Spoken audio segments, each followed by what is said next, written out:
angiography? Well, the Northwick Park group published a paper a few years ago showing that if you did that, you just lead to a huge number, an increasing number of normal angiograms. Again, with all the cost involved and the burden. And when we look at the actual cost of angina and investigating angina or suspected angina in the UK, this is quite old data, 10 years old, a staggering £497.4 million spent on invasive angiography. Would it not be much more sensible, if you're trying to look at someone as a life insurance risk, to do a CT scan combined with a calcium score? Would it not be much more sensible to do a CT angiogram in our chest pain clinics if we really don't think the patient has angina, rather than be driven by the treadmill test with all its warts and carbuncles? And we have to collaborate with radiologists to do CT scanning. I think we've learnt that radiologists are human beings too. They might say the same about cardiologists. But the CT scan is a low risk to patients. The cost saving may be up to £1,000 per patient. It frees up catheter lab time for the patients who really need to go into the cath lab. It reduces the cardiologist radiation dose. And the high-risk patients can go to the cath lab with a view to stenting following on diagnosis. So really it's a win-win situation for the low-risk and the high-risk patients, and the problem can be solved. One of the really cute things about CT angiography is that it goes a step further.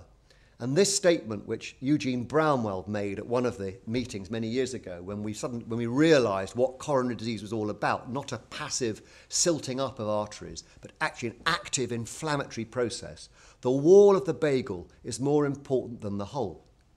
And invasive angiography may be jolly good for looking at stable or unstable advanced coronary disease, but it's pretty useless for detecting vulnerable, minimally stenotic disease.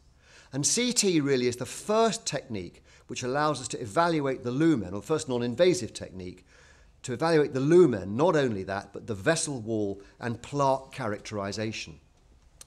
How do we know this? Well, as long ago as 1994, Gary Mintz published a paper showing that in more than 90% of, quote, normal arteries, and I hark back to the beginning of the talk, in patients with undergoing angiography for chest pain, have a significant plaque burden on intravascular ultrasound. And the segments that we call normal, which we're comparing with an obviously abnormal segment, are probably not normal at all, but have plaque, some of which may be vulnerable, and some of which may rupture and cause an infarct or a fatality. Using the characteristics of the plaque and the different radiological characteristics in terms of Houndsditch units, lipid-rich soft plaques have low Houndsditch units on CT and are shown up as radiolucent. Fibrous plaques have higher Hounsfield units, and the fibrocalcific plaque, the advanced disease, has a much higher Hounsfield unit. So you can see this is an in vitro study in the lab, but you can see how you can actually see and detect the differences in the plaque characterization. And you can do that now in human beings. You can see hard plaque with calcification and remodeling here. You can see the plaques of mixed morphology where there's mixed calcification and soft plaque. And you can see predominantly soft plaque, and you can colour code it here as seen in this image here. Now this is the first time we can actually do this non-invasively. So let's take this case example. Example, 44-year-old man presents with chest pain, has an angiogram which is reported as normal, although the discerning angiographer might think there's something funny going on there and a bit of ectasia there, but was given no treatment whatsoever on the basis of a normal coronary angiogram. Comes back 3 months later with ongoing chest pain and has a CT scan, which shows here plaque in the right coronary artery, plaque here, which you can see on the volume rendered image, and plaque in the left anterior descending, which actually looks quite significant. When you look at the artery end on, you can see here how much soft plaque there actually is in this vessel, which was missed on the normal on the so-called normal invasive angiogram.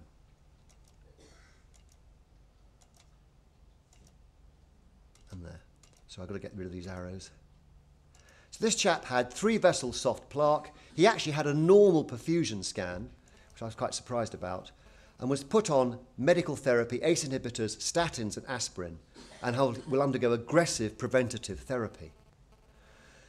There is the theory that if patients can actually see their coronary lesions, they might be more compliant with their preventative therapy. There's good evidence that patients get less compliant with statins, particularly in primary prevention, as time goes on. That maybe only 50 to 60% of patients actually take their statins 4 or 5 years down the line. This needs to be proven, but perhaps they'll be more compliant if they can see it. Will we decrease the risk of acute events this way? We hope so.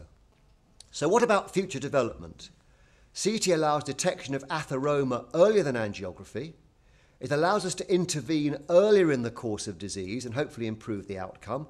Will it reduce sudden death? Will it reduce the incidence of myocardial infarction?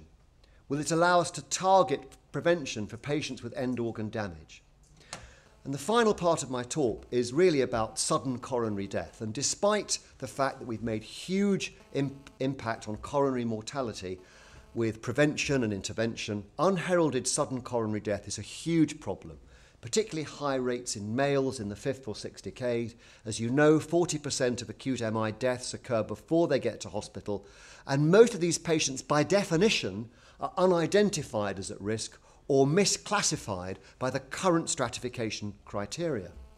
And the identification of soft, vulnerable plaque is really a holy grail in cardiology. And just to remind you, it's these vulnerable plaques which are soft, lipid-rich, non-calcified and non-obstructive, which you can't see on the conventional angiogram, which can be so dangerous. The scale of sudden cardiac death in the US, 450,000 in a year, more in 1 year than several other diseases like stroke, lung cancer, breast cancer and AIDS combined. A huge problem. And we all know or have read about people who've died suddenly from unheralded coronary disease. John Smith, footballers, football managers, comedians, authors, and one of our own, the sorely missed Philip Poole Wilson. So this is a huge problem. It's not a theoretical problem. You can skip that one. Here is a post-mortem example of a lipid-rich plaque, non-obstructive, which has ruptured with an occlusive thrombus. Would you have seen that plaque on conventional angiography? Probably not. So whereas angiography is the gold standard, we should recognise it's the fool's gold at times and the most dangerous lesions don't show. Here is an example of a soft plaque from the Aquilian scanner in the left anterior descending, causing significant obstruction with another lesion downstream and more soft plaque there. And it's interesting, if we look at this, if we can translate this green flowgram here into what we might have seen in the cath lab on a coronary angiogram, you wonder whether or not you might have said, well, that's slightly abnormal, but would you actually have said that was a significant stenosis? Would you have detected the blue here, the soft plaque? We'd only have seen the green. So what about future developments? Let's try and stargaze. You've heard a little bit about left ventricular wall motion from the previous speaker. You can see here an obvious anterior infarct with myocardial thinning. In acute myocardial infarction, the goal is, can we actually see a perfusion defect? Here is the contrast phase of an acute MI, and you can see this here, this darker grey area is the perfusion abnormality, whereas the rest of here is light grey, being normally perfused as the contrast goes into the myocardium, and no perfusion there. And a variable defect enhanced at 5 minutes, coupled with a blocked circumflex. We'll be able to see all that on one image. In a subendocardial or non-Q wave, or non-STEMI as we now call them, you can see this rim of abnormal perfusion in the subendocardial layer, whereas the subepicardial layer is normally perfused. And you can see it again there, and that matches with a subtotal occlusion in the circumflex artery. This is very seductive. If we can look at perfusion and anatomy in one go, then we'll really have hit the jackpot with this technique. I realise that time is getting on.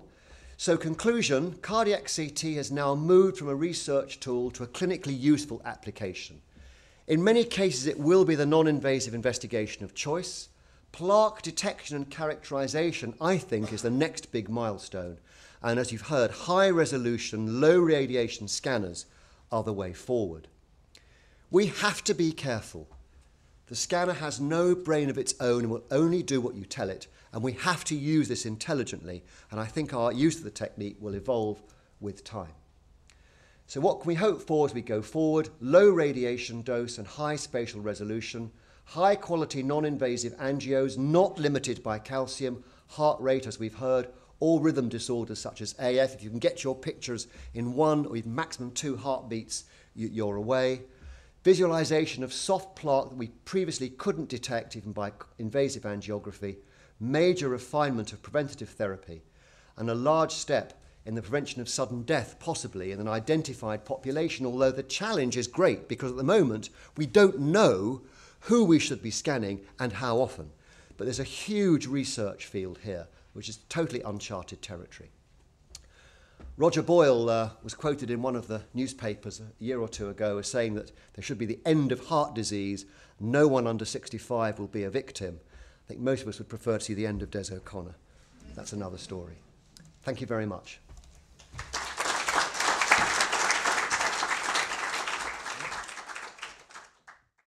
Good evening, everybody.